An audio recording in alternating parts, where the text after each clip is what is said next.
Good day everyone, I am Adrian Solido and I'm here to present my project proposal entitled Barangay Shelter Better Together. So in every barangay, in every community, safety and comfort should be accessible to all. Even in the simplest moments, like waiting for a ride or taking shelter from the weather.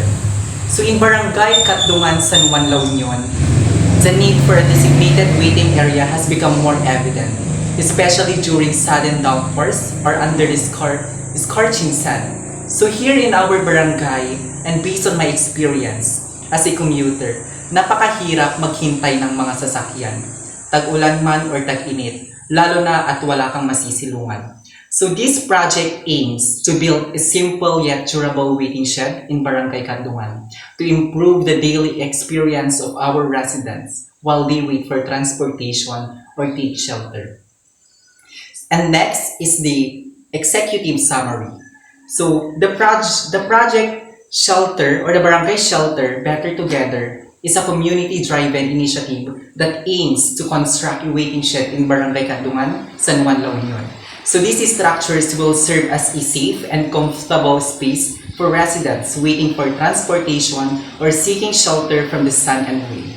So in our barangay, many residents, especially the students, senior citizens, and workers often wait on the roadsides without protection from the sun or rain. That's why I thought constructing a waiting shed to address this need. It may be a small structure, but it offers a big help in day-to-day life of the community. So now, let's move on to the project goals and objectives of the project. So the goal is to improve the quality of life in Barangay Katdungan by providing a safe, accessible, and comfortable public waiting area that addresses the everyday needs of the community. And the objective is to construct weather-resistant and well-designed waiting shed in a high-traffic area to ensure the shed is accessible and beneficial to all, including students, senior citizens, and daily commuters, and to enhance the barangay's infrastructures through a sustainable and community-oriented project, and also to promote unity and collaboration through the collective effort of the barangay council and residents. And the next one is the project scope of the project. This project focuses solely on the construction of one waiting shed in a chosen location in the barangay. It includes site preparation, purchase of materials, and actual construction. So the design is simple for easy and fast construction, but strong enough for long-term use. And after that, let's talk about the time frame. So here is the time frame. So the project is expected to begin in May, completed with 1 month. So we have 24 working days. So here is the project time frame. And now, let's move on to the stakeholders. The first stakeholders is the Barangay Council of Katdungan. The second one is the Sangguniang Kabataan, the local residents of Barangay Katdungan. And the fourth one is the municipal government of San Juan, and donors or the sponsors, and the community volunteers, and of course, the source of funds is the Barangay Development Fund for Infrastructure and Community Development Project, the Sangguniang Kabataan SK Fund, Local Government Unit of San Juan or the LGU of San Juan, the non-governmental organization or the NGOs, and lastly is the community donations or the sponsorships, voluntary contributions from residents, business, or private individual. So let's move on to the project cost estimate based on 25-day duration. So the total estimated cost of the project is around 40,000 pesos. So this may be funded by the barangay with a possible support from the local government unit or the LGU or non-government organization or the NGOs if necessary. And next is the project output or targets.